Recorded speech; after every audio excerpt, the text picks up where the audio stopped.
WhatsApp everyone, welcome back to the channel. तो we are back और आज हम पढ़ने वाले हैं चैप्टर नंबर 7 डायरेक्टिंग। स्टाफिंग तक हमने सारी चीज़ें कंप्लीट करी हैं और ये चैप्टर आपकी बीएसटी का सबसे बड़ा चैप्टर है, मतलब आपके सिलेबस में इससे बड़ा चैप्टर नहीं है। तो it will take time, but बहुत अच्छे से साथ साथ तैयार करोगे तो काफ़ी अच्छा प्रिपेयर हो जाएगा और इसमें से काफ़ी कुछ एग्जाम में आने वाला है। तो आइए इस इंटरेस्टिंग चैप्टर को शुरू करते हैं, है बहुत इंटरेस्टिंग, और अपने कॉन्सेप्ट्स क्लियर करते हैं। चलिए लेट्स बिगिन।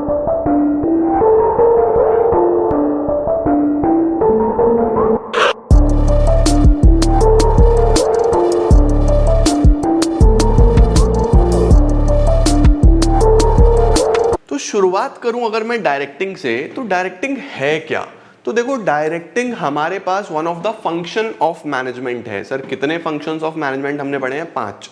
शुरुआत कहां से हुई थी? प्लानिंग के साथ। सबसे पहले प्लान करी जाती हैं चीजें, फिर मैंने आप लोगों को ऑर्गेनाइजिंग पढ़ाया, यानी आपने काम को अलग अलग डिपार्टमेंट्स बनाए, डिवीजन ऑफ वर्क किया, काम बांट दिया सारा।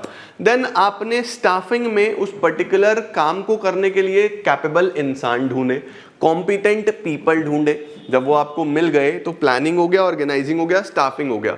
अब जो एक सुपीरियर है, यानी जो एक पर्टिकुलर बॉस है, उसको अपने सुपरवाइजर्स को, सबऑर्डिनेट्स को इंस्ट्रक्ट करना पड़ेगा, गाइड करना पड़ेगा, बताना पड़ेगा। वो टाइम टू टाइम डिमोटिवेट होंगे तो मोटिवेट भी करना पड़ेगा, एक अच्छा लीडर भी बनना होगा। तो अब यहां से काम शुरू होगा। एक्चुअल काम कहां से शुरू होता है? डायरेक्टिंग से। तो यहां पे जब आपको डायरेक्शंस मिलनी शुरू होती हैं तो इस फंक्शन को हम डायरेक्टिंग बोलते हैं। दिमाग में आता है ना एकदम से सेट कि यार अब यहां से काम स्टार्ट होगा। एक बॉस, एक सुपीरियर अपने सबऑर्डिनेट को समझाएगा कि यार अब ये करना है। आप डिमोटिवेटेड फील कर रहे हो, नो वरीज, मैं आपको पुश करूंगा, मैं आपको बोनस दूंगा, मैं आपको सैलरी बढ़ाऊंगा, मैं आपको प्रमोशन दूंगा, मैं आपके लिए हर वो काम करूंगा ताकि काम अच्छा हो, ऑर्गेनाइजेशन ग्रो करे। उसी को तो डायरेक्टिंग बोलते हैं। क्या है directing? It is a managerial function of guiding, guide करना, मोटिवेट करना, लीड करना, सुपरवाइज करना सबऑर्डिनेट को to accomplish desired objectives. It is a very important managerial function which initiates action. काम यहीं से शुरू होता है। It is a connecting and activating link with various functions. It is a process around which all the functions revolve.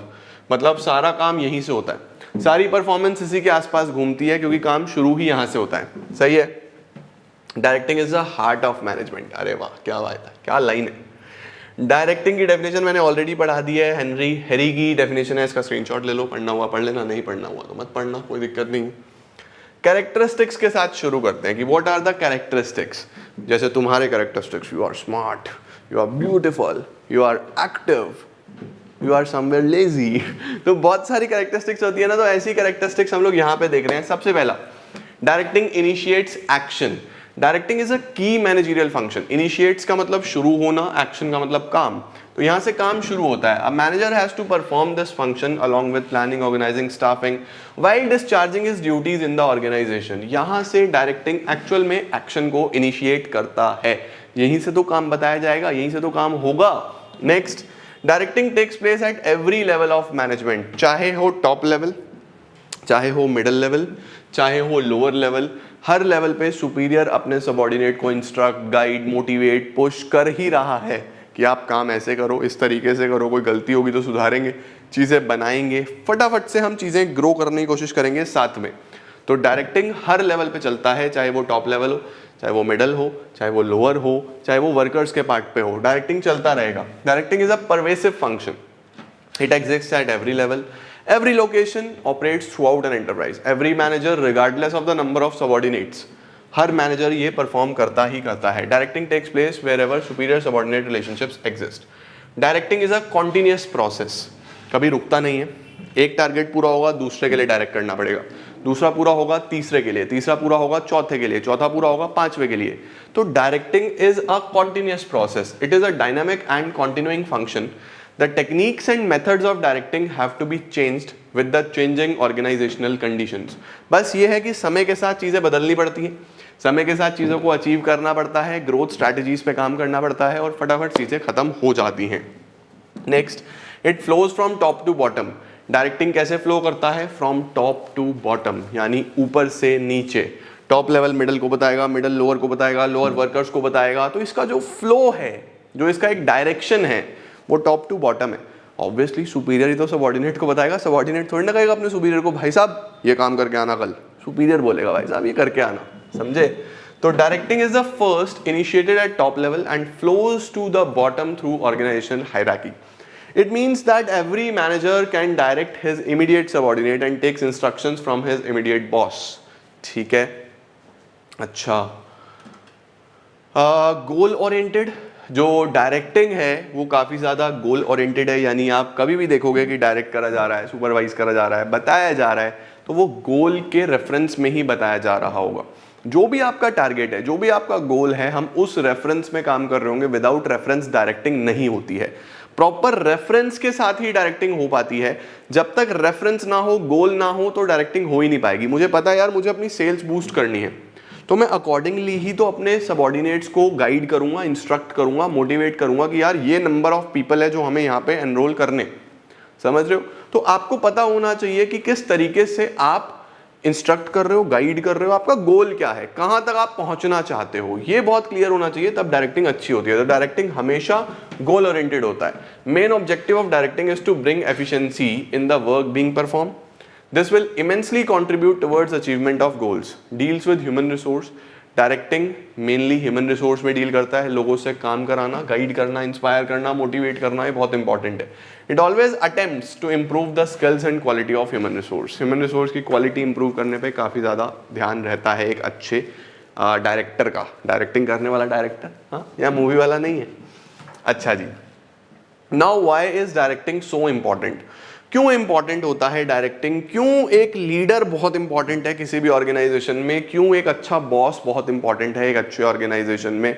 क्योंकि it initiates action. Same point बिल्कुल कि यहां से काम शुरू हो रहा है, तो अगर आपने ठीक से अपने एम्प्लॉइज को सुपरवाइज नहीं करा, सुपरवाइज का मतलब होता है ऊपर से चेक करना कि वो काम ठीक से कर रहे हैं या नहीं कर रहे हैं. अगर आपने ठीक से अपने एम्प्लॉइज को मोटिवेट नहीं करा, अगर आपने ठीक से अपने एम्प्लॉइज को बताया नहीं कि काम कैसे होना है, तो गड़बड़ हो ही जाएगी. तो क्या लिखा है, all organisational activities are initiated through directing. Along with planning, organizing, staffing, managers must stimulate action by issuing instructions to subordinates and by supervising their work. Next आता है directing integrates employees efforts. Directing integrates employees efforts का मतलब क्या होता है कि एक अच्छा manager via directing अच्छी मोटिवेशनल टेक्निक यूज करके एक साथ अपनी टीम को चलाता है. मतलब कभी भी वो ये कोशिश नहीं करेगा कि टीम में कोई लड़ाई झगड़ा हो, कभी भी वो ये नहीं कोशिश करेगा कि दूर दूर हो जाए मेंबर्स. उसका हमेशा एक ही टारगेट रहेगा कि मैं इंटीग्रेट करके चलूं, मैं सबको एक साथ लेके चलूं, सो दैट हम अपने गोल्स को अचीव कर पाए. तो all the levels of management, हर लेवल पे there are subordinates under managers. Work entrusted to these individuals is interrelated. Interrelated होता है, एक से दूसरा जुड़ा होता है. The performance of each individual affects the performance of other individual. एक की परफॉर्मेंस से दूसरे की परफॉर्मेंस पे बहुत इम्पैक्ट आता है, इसीलिए ध्यान से करना बहुत इंपॉर्टेंट है. डायरेक्टिंग में वी गाइड एम्प्लॉइज, हम लोगों को गाइड करते हैं, उनको उनके हाईएस्ट पोटेंशियल तक लेके जाते हैं, मैक्सिमाइज करते हैं उनका पोटेंशियल. तो डायरेक्टिंग एक इतना इंपॉर्टेंट फंक्शन है कि आप अपने एम्प्लॉइज को उनका पोटेंशियल समझा रहे हो. मेरा पोटेंशियल कितना है जब तक मुझे नहीं समझ में आएगा तो मैं काम ही नहीं कर पाऊंगा ना. तो डायरेक्टिंग से आपके एम्प्लॉइज को एक गाइडेंस मिलती है, एक पुश मिलता है ताकि वो अपना प्रॉपर फुलर यूटिलाइजेशन कर पाए.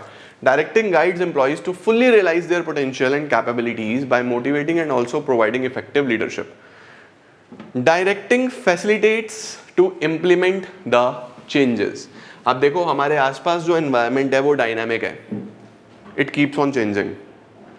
कल आप किसी और तरीके से पढ़ते थे, आज आप किसी और तरीके से पढ़ रहे हो. आज से 5-7 साल पहले कौन YouTube से पढ़ रहा था, आज बच्चे YouTube से पढ़ रहे हैं. आने वाले टाइम में कुछ और टेक्नोलॉजी आ जाएगी तो वहाँ से पढ़ाई हो रही होगी. तो कॉन्टिन्यूसली चीज़ें चेंज हो रही हैं. अब एक अच्छा मैनेजर कोशिश करेगा कि यार मैं अपने सभी सबऑर्डिनेट्स को उस पर्टिकुलर चेंज के साथ उनमें भी बदलाव लेके आऊँ. But human beings they resist change. आप किसी इंसान को बोलोगे ना तू मेरे लिए बदल जा, बिल्कुल भी नहीं बदलेगा, लड़ाई झगड़ा हो जाएगा. भाई साहब इंसान अगर बदल जाए तो बात ही क्या है. अगर इंसान खुद को चेंज कर ले तो किसी घर में, किसी अच्छी रिलेशनशिप में लड़ाई हो ही ना. लड़ाई का जड़ क्या है, पीपल रेजिस्ट चेंज. वो बदलना नहीं चाहते हैं, वो सेम रहना चाहते हैं. तो एक अच्छा मैनेजर विद गुड डायरेक्टिंग ये मेक श्योर करेगा कि उसके सबऑर्डिनेट्स समय के साथ रिक्वायरमेंट के अनुसार चेंज हो रहे हैं, और चेंज होंगे तो वो दूसरे ऑर्गेनाइजेशंस को compete कर पाएंगे, आगे बढ़ पाएंगे, ग्रोथ देखने को मिलेगी। तो डायरेक्टिंग में क्या होता है, all the organization operate in changing and dynamic environment, hence changes in the environment often require changes to be introduced in organization. Directing facilitates organizational adjustment to cope up with the changing conditions, ठीक है। और ये कैसे होता है, अच्छी communication, अच्छी leadership से।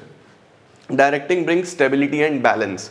जब हम प्रॉपर डायरेक्टिंग करते हैं तो ऑर्गेनाइजेशन में स्टेबिलिटी आती है, ऑर्गेनाइजेशन में बैलेंस आता है, यानी it helps in bringing stability since it fosters cooperation and commitment. Cooperation बनता है, मिलजुल के काम कर रहे हैं, कमिटमेंट बन रहा है, बहुत अच्छे से काम कर रहे हैं, तो इस सिनारियो में कभी भी लड़ाई झगड़ा का चांस ही नहीं है। वो बिल्कुल परफेक्शन के साथ काम हो रहा है तो अच्छे से हो रहा है, समझ रहे हो। कोऑर्डिनेशन, कॉपरेशन ये बनता है तो ऑर्गेनाइजेशन में बैलेंस बना रहता है। It helps to achieve balance among various groups, activities and the departments, ठीक है, ये इंपॉर्टेंस आती है। अब हम लोग पढ़ेंगे एलिमेंट्स ऑफ डायरेक्टिंग। अगर एलिमेंट्स की बात करें तो इसको हटा देना, डायरेक्टिंग लिख दिया गलती से। 4 ही एलिमेंट्स हैं, supervision, motivation, leadership, communication. Supervision में सिर्फ मीनिंग पता होना चाहिए। 3 क्लासेस मुझे लगेंगी, एक मोटिवेशन में, एक लीडरशिप में, कम्युनिकेशन में। सुपरविजन में बस ये याद रखो, सुपर का मीनिंग होता है ओवर एंड अबव, विजन का मतलब होता है नजर रखना। तो सुपरविजन का मतलब एक अच्छा मैनेजर सुपरवाइज करता है, ऊपर से नजर रखता है कि काम ठीक से हो रहा है या नहीं हो रहा है। हर स्टेप पे अपने सबऑर्डिनेट्स को गाइड करेगा, हर स्टेप पे अपने सबऑर्डिनेट्स को पुश करेगा to achieve their maximum potential, to give their best, और अगर वो उनको किसी भी तरीके की गाइडेंस की जरूरत होगी तो उनको गाइड करेगा। यही सुपरविजन। सुपरविजन में क्या होता है, जल्दी से डेफिनेशन देख लो। Supervision means overseeing the work of subordinates employees. Supervision being an element of directing is the process of guiding the efforts, guide करना employees को, and resources को to accomplish the desired objectives. The function of supervision is performed by all the managers working at various levels of the management. तो supervision में mainly आपको बस meaning पता होना चाहिए, इसके अलावा supervision से आपसे कुछ नहीं पूछा जाएगा। Importance क्यों ज़रूरी होता है एक बार ये देख लो। चाहे फ्रेंडली रिलेशंस बनते हैं, अच्छा सुपरवाइजर एक गाइड, फ्रेंड बन के चलता है वर्कर्स के लिए। लिंक होता है मैनेजमेंट और वर्कर्स के बीच में कि अगर वर्कर्स को कोई भी प्रॉब्लम है तो टॉप मैनेजमेंट तक यही तो पहुंचाएगा एक अच्छा सुपरवाइजर, है ना। उसके बाद की रोल प्ले करता है यूनिटी में, लड़ाई झगड़ा नहीं होता, इन्फ्लुएंस करके चलता है, सबको एक साथ लेके चलता है। परफॉर्मेंस मेक श्योर करता है कि परफॉर्मेंस परफेक्ट हो। मोटिवेट करता है एम्प्लॉइज को कि वो ज़्यादा से ज़्यादा अपना बेस्ट दे पाएँ। उसके साथ साथ ट्रेनिंग और फीडबैक, उनको टाइमली ट्रेनिंग देता है और उनसे पॉजिटिव भी और नेगेटिव भी दोनों फीडबैक लेता है। कुछ अच्छा लग रहा है तो वो बताओ, कुछ बुरा लग रहा है तो वो बताओ, वो बहुत इंपॉर्टेंट है। तो सुपरविजन में एक बेसिक अंडरस्टैंडिंग आपको होनी चाहिए, बस this is all from supervision. इसके अलावा आपको सुपरविजन में कुछ नहीं पूछा जाएगा, बस याद रखना ऊपर से अगर कोई मैनेजर चेक कर रहा है तो वो सुपरविजन है। 3 क्लासेस हम इस चैप्टर में और लगाएंगे। आज मैंने आपको मीनिंग बताया, कैरेक्टरिस्टिक्स बताया, इंपॉर्टेंस बताया, सुपरविजन बताया, इतना तैयार कर लो। नेक्स्ट वीक में 3 क्लासेस हमारी बीएसटी की रहने वाली है as always, Monday, Wednesday, Friday. तीनों में हम मोटिवेशन, लीडरशिप, कम्युनिकेशन और हमारा चैप्टर खत्म। अगले हफ्ते हम ये खत्म करेंगे।